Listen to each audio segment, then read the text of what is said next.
taxte ma leen fàttali ba tey yéen seen matinal d'information le truc de matinal alors Arfan dañuy daal di ñëw si actualité bi bokk na beneen ponk bi jëm si ba tey si justice doxinu yoon ak wàllug yoonal alors gis nañ ki nga xam ne moo di récemment mbiru Abdou Karim Sall la division des investigations criminelles mi ngi nekk di mën a li nga xam ne moo di enquête bi si wàllug armement toll na si 45 milliards yi nga xam ni itam armes yi livré woon nañ ko ginnaaw ba nga ko daal di signé lépp foofu saanu ko palais daal si gis ay irrégularités yi nga xam ni itam am na si allant dans sens ñoom Gabi Pares entre autres daal di si cité ay petit boubé fa lay fi daal di war a mën a mujj nag en tout cas la division des investigations criminelles soobu na si wàllu woowu noonu alors mais enfin ñu gis un camp ku su mel ni waa APR aussi addu si daal di jëmale déjà ñoom ñu ngi crier scandale par rapport ak li nga xam ne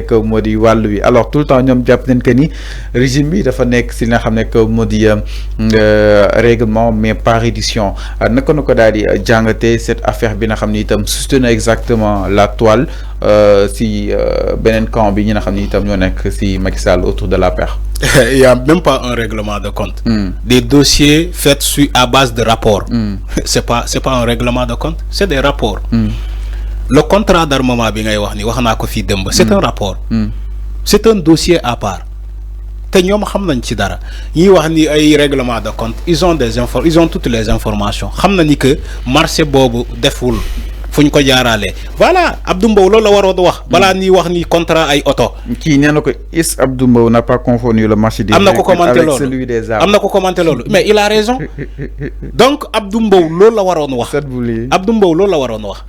Le contrat de l'armement des armes là qui a été signé depuis le palais est livré au palais loolu la waroon wax alors que jamono boobu c'est lui Abdou Mbow qui était le président de la commission de commande du groupe parlementaire de Benno Bokk Yaakaar Abdou Mbow la pourquoi marché boobu jaarale wuñu ko Assemblée nationale ñoom ils ont fait beaucoup de scandales te ils n'acceptent pas de dire ces scandales là comment des armes peuvent être distribuées comme ça comme de petits pains parce que sénégalais gisuñu armes yi yow même démb fii lire nga fi information comme quoi que ce qui a été prévu pour la livraison n'a pas été livré. Ce qu'ils ont écrit dans le document, ni que l'eau jënd ci armes, les voitures d'intervention et autres, qui devaient être livrées au ministère de l'Intérieur ou bien des forces armées, kenn gisu ko? Non, am na yu ñëw nag Arfan. Dama ne fan la ñuy livrer armes yooyu fan kan moo gis armes yooyu. Mais armes. Yo tu crois que s'ils ont livré non mais fallu loolu amul transparence bu amoon transparence du nekk dossier bu amoon transparence kenn du wax dossier armement parce que amul transparence moo tax ñu wax ay il y a même des gens qui t'ont dit que est-ce que la somme des 45 milliards qui a été dégagée est-ce que réellement loolu la ñuy dépensé est-ce que 45 milliards yi ñuy wax loolu la ñuy dépensé. Voilà, c'est des questions. En chiffre de surfacturation, il y a beaucoup 45 alors que 29 milliards nga dépensé. Voilà, 20 milliards nga dépensé, il y a beaucoup 45 milliards. Donc la CENTIF a bien raison justement de noter des irrégularités. Non, je ne dis pas la CENTIF a raison. J'ai dit la CENTIF, il est dans son rôle. La CENTIF. Elle est dans son rôle. Donc, si vous avez noté une irrégularité, ça veut dire ça a toujours été comme ça. Peut-être. Oui, parce que la CENTIF a aussi des informations. Ñun xamuñu ko peut-être moom am na information yooyu. Moo tax ma ne la CENTIF est dans son rôle. Et la CENTIF, à travers les informations ou bien les rapports qu'elle écrit, dina servir d'appui à la justice. Okay. Dina servir d'appui au pôle financier et comment des judiciaires financiers. Donc CENTIF mu ngi def liggéey bu am solo. Dans un pays comme Sénégal, on a besoin de cette CENTIF là. On a besoin de la Cour des comptes. On a besoin de l'inspection générale d'État. On a besoin de l'inspection générale des finances. On a besoin de la Cour suprême. De ARCOP et autres pour saytu ay marchés, les marchés là, les marchés référentiels, les marchés proportionnels. Pour mu bañ a nekk ay marché gré à gré On a besoin de ces corps de contrôle-là. Comment? Regarde le contrat d'armement de 45 milliards qui fait un scandale partout au monde. Au Sénégal, il y a... Partout au monde. Ouais, mais l'information est partie. C'est une information qui est atterrie dans l'opinion internationale. Au Sénégal, les journaux ont titré gros scandale. Un contrat d'armement à valeur de 45 milliards dégagé par l'État du Sénégal, commandé depuis le palais présidentiel quand Macky Sall était président. Et ces armes-là, il paraît qu'ils ont été livrés même au palais. Okay. C'est des informations que la presse donne. Par exemple, et la presse diffuse ces informations-là. La presse internationale prend ces titres-là et les envoie au niveau international. Voilà comment l'information tourne très vite. Très vite. À moins de 24 heures, l'information peut tourner partout au monde. Que un scandale au Sénégal. Te ñu ne la quand la ñuy jox marché boobu petit boubé. Mais à mon appel d'offre sûrement. Appel d'offre fan lañ def appel d'offre. D'offre donc on s'appelle. Appel d'offre balaa nga am appel d'offre yow demal assemblée nationale d'abord. ñu ne la jaaruñu assemblée nationale. si balaa ngay wax appel d'offre. xanaa kay booy wax appel d'offre da ngay jaar assemblée nationale. Assemblée nationale vérifier information bi, vérifier budget bi. Ndax si c'est inscrit dans la loi des finances initiales. Bu fekkee inscrit wuñu ko ci la loi des finances initiales. Nous rectifier ko ci la loi des finances rectificatives mais jaarul Assemblée nationale. Et qui était le ministre des finances jamono bob? Abdoulaye Daouda Diallo. Abdoulaye Daouda Diallo. Amna ñu ko ci tuddu de. Non, Abdoulaye Daouda Diallo mom mo nekkon ministre des finances. Waxuma ni que def na de. Je ne suis pas en train de l'accuser. J'ai dit moko nekkon jamono bobu mom moko nekkon.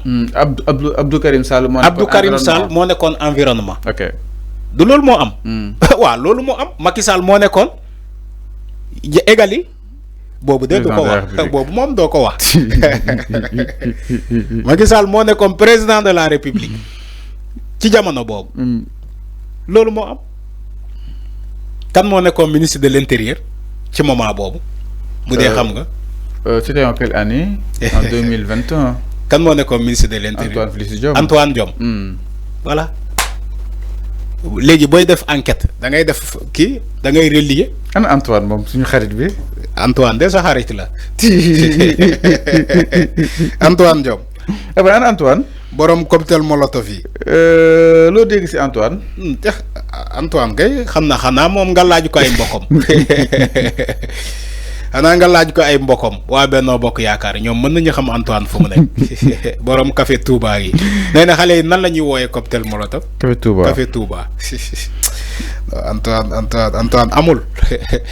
Antoine Félix Diome donc mi ngi naan exactement li nga xam ne que moo di amul Antoine. vrai comédien. donc enquête bu ñëw rek Antoine moom nañ ko seelaaj na xam na lépp. xam na lépp. moo nekkoon ministre de l'Intérieur di xamoon na lépp. si mais temps moom dafa xaw a raar nag. temps kenn déggu ko fenn. laaju ko ay mbokkam. waa Benno Bokk Yaakaar. ana Antoine. Félix waaw. xarite gars yi. moom moo doon mater la population. il mater la population. peut-être jàpp na ni situation bi doo ko ëppoon doole. jamono jooju du situation il n'avait pas peut-être le choix. du situation. France amoon na fi l'avènement des gilets jaunes. mais France ak Sénégal xam na mënoo ko comparer. dama ne amoon na fi l'avènement des gilets jaunes kenn deewul. les émeutes en France les gilets jaunes kenn rayul kenn deewul. il faut poser la question à Antoine Diome. pourquoi il y a eu 86 morts au Sénégal. man su ma nekkoon ministre de l'Intérieur mu am 5 morts sax waxuma la 10 morts 5 morts. ci ay manifestations damay démissionner. billahi wal azim su ma nekkoon man Arfan ministre de l'Intérieur mu am ay manifestations yu am 5 morts wala 3 morts damay démissionner. ba pare jébbal sama bopp justice damay démissionner parce que dara jaraluma ci àdduna bu jeex bi. dara jaraluma ko. instant bi mi ngi suru xam Arfan bàyyi ko suru. dara jaraluma ci àdduna bii jeex na ba pare dara jaraluma ko.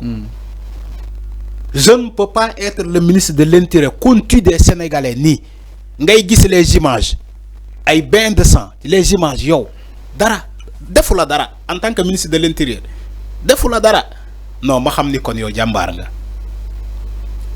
Tu vois du sang partout au Sénégal, de Gouloumbou à Diogué, de Dakar à Matam, de Matam à Ziguinchor, en passant par Tambacounda, de Gouloumbou à Diogué. Tu vois du sang partout, les émeutes là de 2021, 2022, 2023. Yo, tu vois le sang partout des Sénégalais. Ça ne te fait rien en tant que ministre de l'Intérieur. Yo, Djambar nga de Antoine Diom Djambar la. Je ne l'accuse pas mais dama ne Djambar la. Mu gis de telles morts. Ba pare ça lui fait rien. Il continue de garder le poste. Il continue de garder ce poste là. Lolo du gor. Mais bataille mënuñoo xam ni Arfan wala kon bataille. Non waxuma mo def le simple nga nek ministre de l'Intérieur ti démission. Bu dee tubaab bi démission na bu yàgg tubaab loolu la xam waxuma balaa nga ñëw ci accusation yi dama ne. le fait nga nekk simple ministre de l'Intérieur ti démission balaa nga ñëw ci accusation yi xam nga kenn accusé wu ko dama ne. Culture démission est-ce que sénégalais xam non du culture loolu question de bon sens la en tant que jullit ngay julli loolu am nga xam ne échec la ci yow nga démissionné ti démissionne automatiquement ti démissionne. Alors mi ngi noonu leer na par rapport ak li nga xam ne que moo di mbiru armement yi waaye itam ak li nga xam ne tam xewoon na fii si jamono yi ki nga xam ne que moo di Macky Sall donc nag mi ngi noonu par rapport ak wàllu wi alors ndax ñëw itam si leneen Arfan